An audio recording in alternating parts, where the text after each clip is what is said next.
नमस्कार दोस्तों, मैं Sandeep Kumar Dubey SK Dubey biology class में आप सभी का स्वागत करता हूं। पिछले काफी लंबे समय से 2 हफ्ते से लगभग वीडियो अपलोड नहीं कर पा रहे थे हम किसी कारणवश।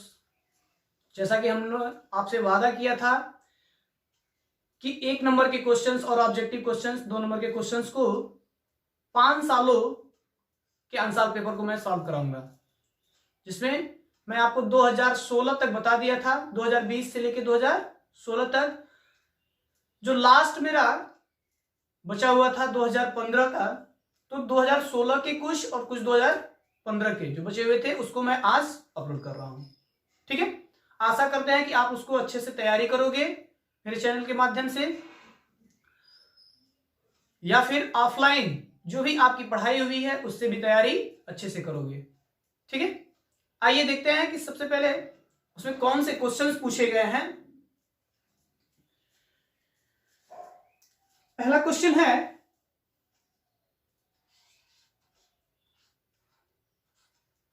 वंशागति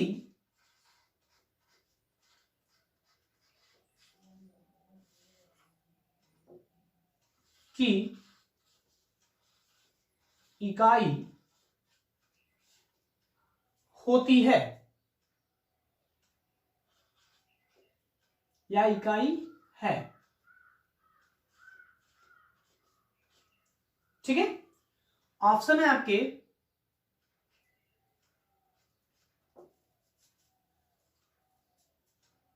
गुणसूत्र,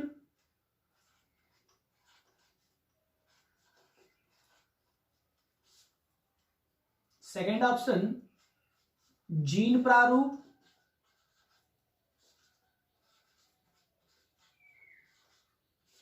थर्ड ऑप्शन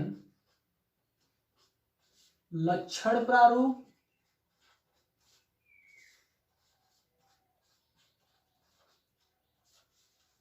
देन 4 जीन। ठीक है, तो वंशागति की इकाई, वंशागति कहते किसे हैं? तो लक्षणों का एक पीढ़ी से दूसरे पीढ़ी तक जाने की प्रक्रिया को ही क्या कहते हैं? वंशागति लक्षण कहते हैं। तो यहां पे चूंकि गुणसूत्र भी जाता है, गुणसूत्रों के द्वारा, यानी जीन जो होते हैं वह गुणसूत्र पे स्थित होते हैं। यानी जो सबसे पहले मेंडल ने बताया कि कारक, यानी कोई ना कोई ले जाने वाला कारक लक्षणों को होता है। तो लक्षणों को जो ले जाने का कार्य करता है वह जीन का होता है। ठीक है, तो यहां पे ऑप्शन जो सही होगा वह जीन ऑप्शन आपके बिल्कुल सही है। ठीक है, अगला क्वेश्चन कह रहा है कि द्विनिषेचन प्रक्रिया होती है। सेकंड क्वेश्चन है, द्विनिषेचन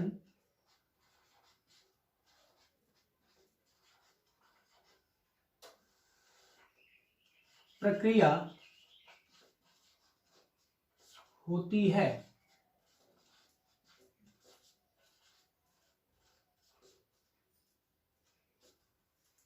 ऑप्शन है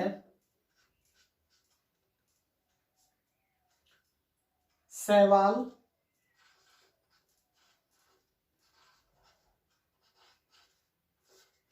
सेकंड है कवक, थर्ड आवृतबीजी पौधे, आवृतबीजी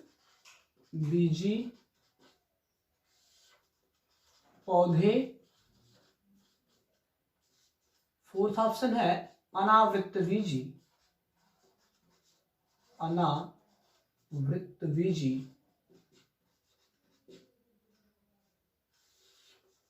पौधे।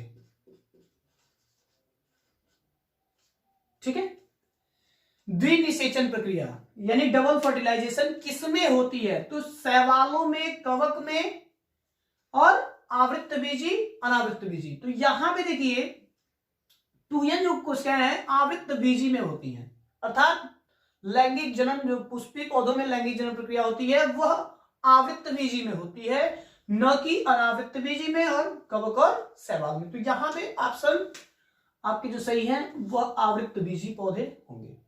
ठीक है, अगला क्वेश्चन कह रहा है कि पारिस्थितिकी तंत्र से संबंधित, क्वेश्चन थर्ड है, पारिस्थितिकी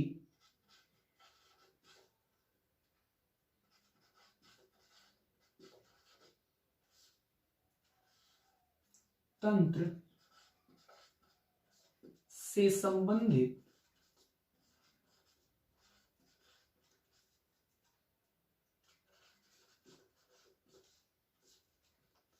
भारतीय वैज्ञानिक हैं।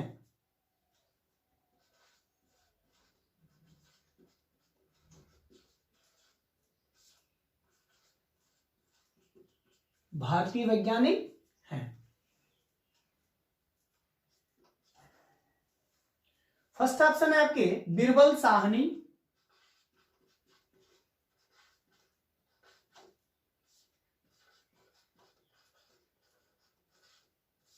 सेकेंड ऑप्शन आर मिश्रा,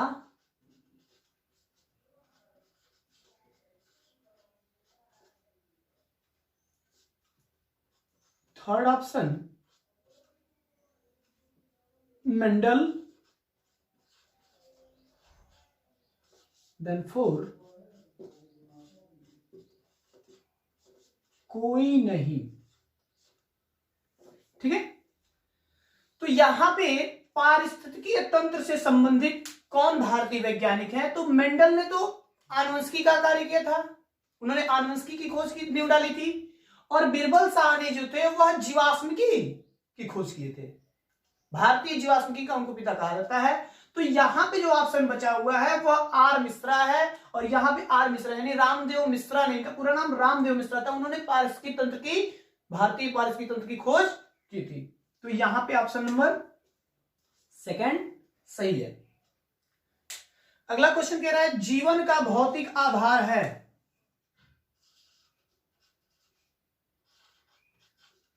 जीवन का भौतिक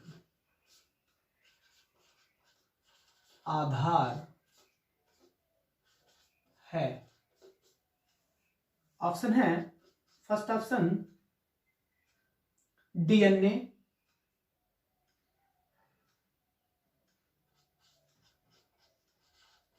second option cell wall, third option nucleus, और फोर्थ ऑप्शन प्रोटोप्लाज्म।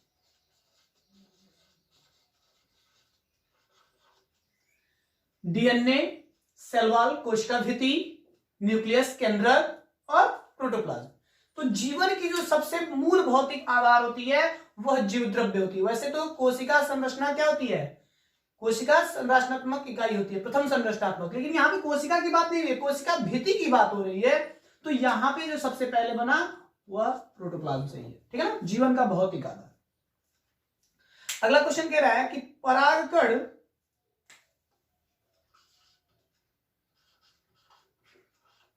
परागकण मात्र कोशिका, परागकण मात्र कोशिका में गुणसूत्रों की संख्या होती है, में गुणसूत्रों की संख्या होती है।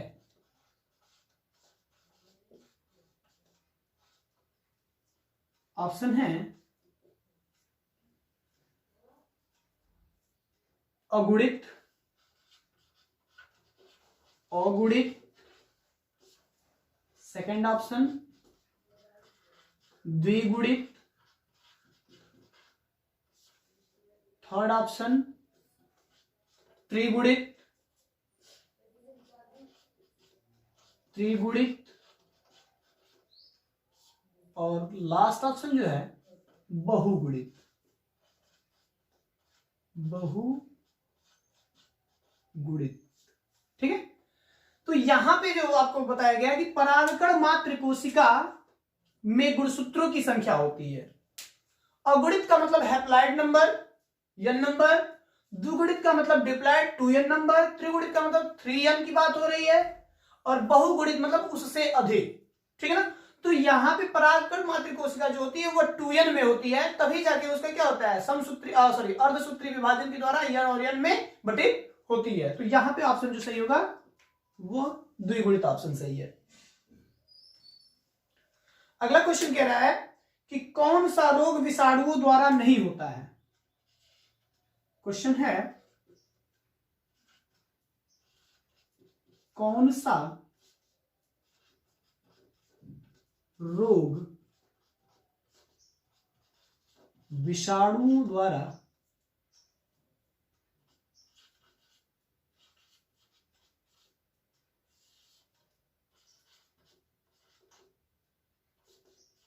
नहीं होता है।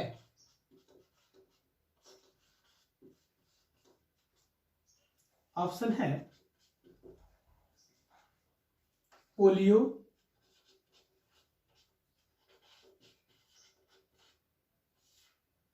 सेकंड ऑप्शन चेचक,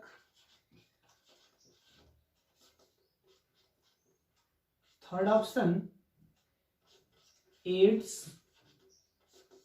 देन फोर्थ ऑप्शन टीबी। ठीक है। तो पोलियो, चेचक, एड्स, टीबी, इनमें कौन ऐसा रोग है जो विषाणु के द्वारा नहीं होता है। तो पोलियो देखिए आपको बताया गया था जब फर्स्ट ईयर में पढ़ाया गया था तब भी, और स्वास्थ्य एवं रोग पढ़ाया गया था चैप्टर सेकंड ईयर में तब भी, कि पोलियो जो होता है वह वायरस से संबंधित रोग होता है, और चेचक भी वायरस से संबंधित पॉक्स वायरस, ठीक है ना। एड्स भी वायरस से संबंधित है जब HIV वायरस, ठीक है ना। और यहाँ पे टीबी जो होता है वह अलग है, यानी इससे विरत है, बैक्टीरियल डिजीज है, तो इसको ट्यूबरकुलोसिस कहते हैं, पूरा नाम इसका ट्यूबरकुलोसिस है। तो यहां पे जो ऑप्शन सही होगा वह टीबी सही होगा। अगला क्वेश्चन कह रहा है कि निम्न में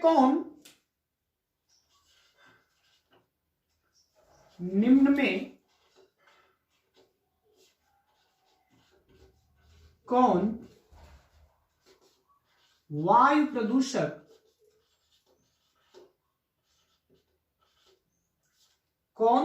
प्रदूषक गैस है, वायु प्रदूषक गैस है एवं अम्ल वर्षा बनाता है, एवं अम्ल वर्षा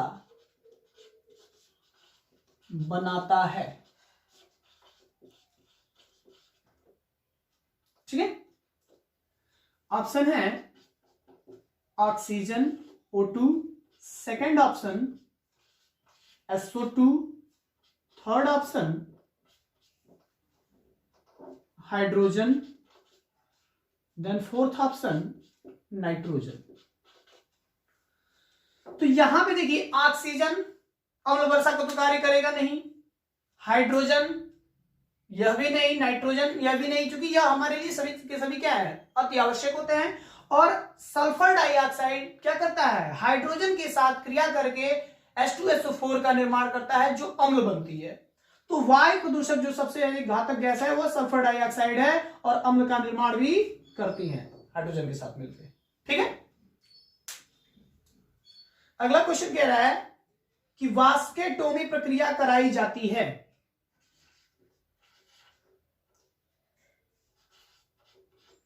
वास्केटोमी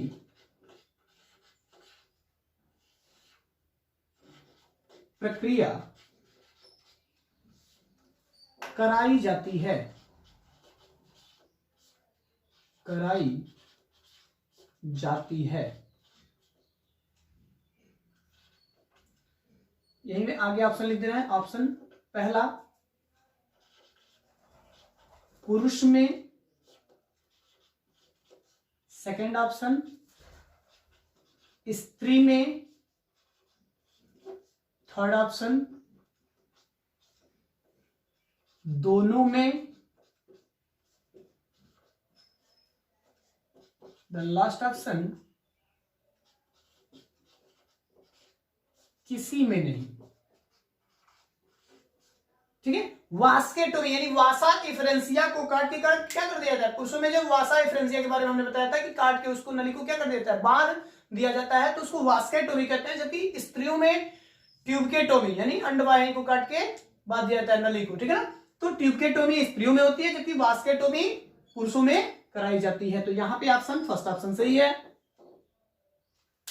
अगला क्वेश्चन कह रहा है पुनर्जनन प्रक्रिया पाई जाती है।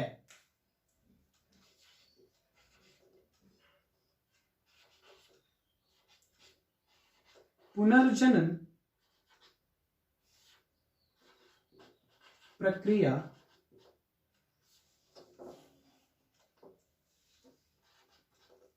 पाई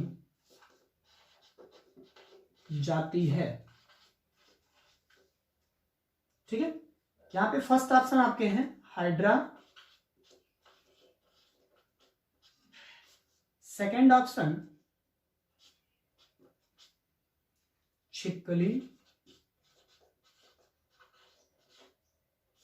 third option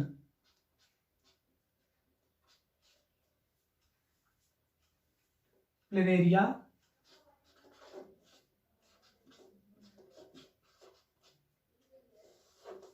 then fourth option सभी में। पुनर्जनन, पुनर्जनन मतलब किसी अंग के कटे हुए अंग से नए अंग का निर्माण कर लेना, नए जाति जीव जाति का विकास कर लेना ही क्या कहलाता है, पुनर्जनन प्रक्रिया कहलाता है। अर्थात टूटे हुए भाग से, कटे हुए भाग से, अंग से क्या होना, नए अंग का निर्मित हो जाना। तो हाइड्रा में भी यह प्रक्रिया होती है, छिपकली में भी होती है, पूंछ जैसे कट जाती है तो, और प्लेनेरिया में तो असीम क्षमता पाई जाती है, उसके जितने भी अंग कटे होते हैं तो उस नए नए अंग से क्या करता है, नए प्लेनेरिया का निर्माण कर लेता है। तो यहाँ पे तीनों ऑप्शन सही लग रहा है और लास्ट ऑप्शन जो दिया है वो सॉरी सभी में है ना, तो यह इस कंडीशन में सभी में पाई जाती है। अगला क्वेश्चन है परजीवी है,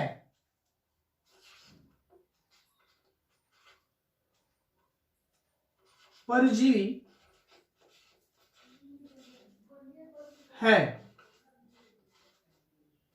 ठीक है। ऑप्शन है आपके अमरबेल,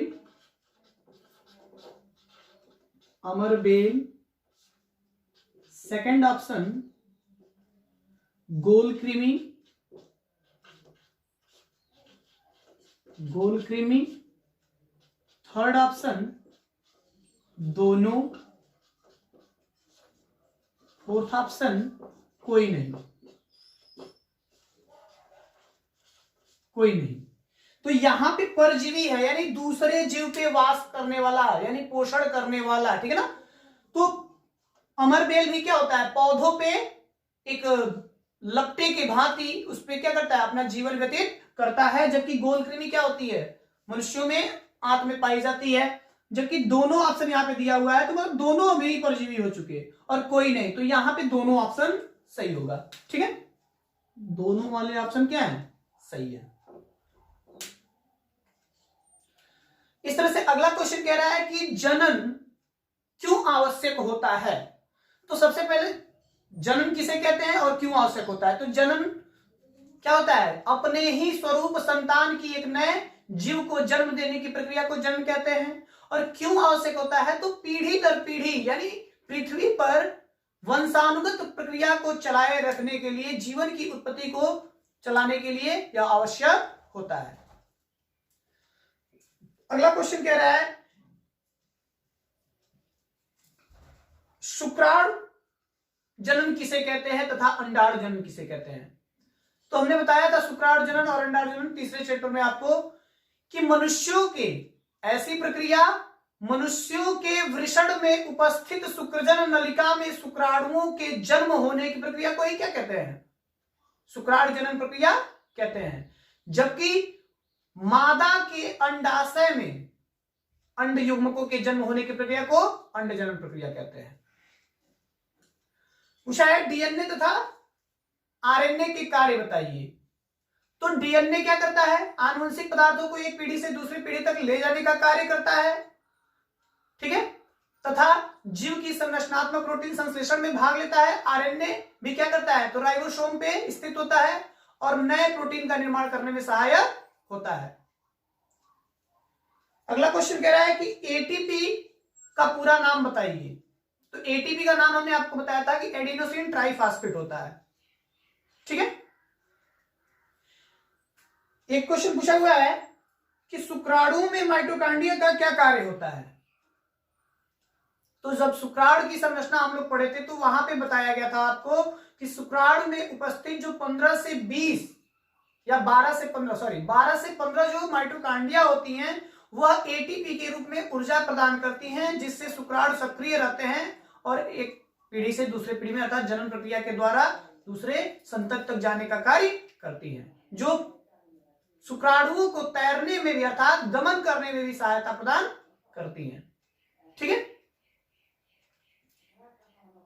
अगला क्वेश्चन कह रहा है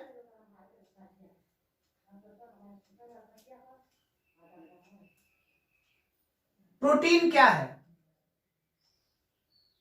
2 नंबर में पूछा हुआ है प्रोटीन क्या है। तो प्रोटीन एक प्रकार की उच्च बहुलक कार्बनिक यौगिक होती है जो प्रकृति में पाई जाती है।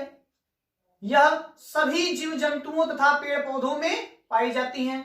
लगभग प्रकृति में 300 प्रकार के प्रोटीन यानी अमीनो अम्ल के रूप में पाई जाती हैं, किंतु 20 ही अमीनो अम्ल के रूप में ऐसे प्रोटीन हैं जो पाए जाते हैं। ठीक है, जंतुओं तथा पेड़ पौधों में। अब अमीनो अम्ल के प्रकार को पूछ रहा है कि अमीनो अम्ल कितने प्रकार के होते हैं। तो मुख्य रूप से अगर देखा जाए तो अनिवार्य और अनिवार्य अमीनो अम्ल होते हैं। ठीक है, तो इस तरह से क्या हुआ, सत्र 2015 का भी हमने आपको देने का कार्य किया।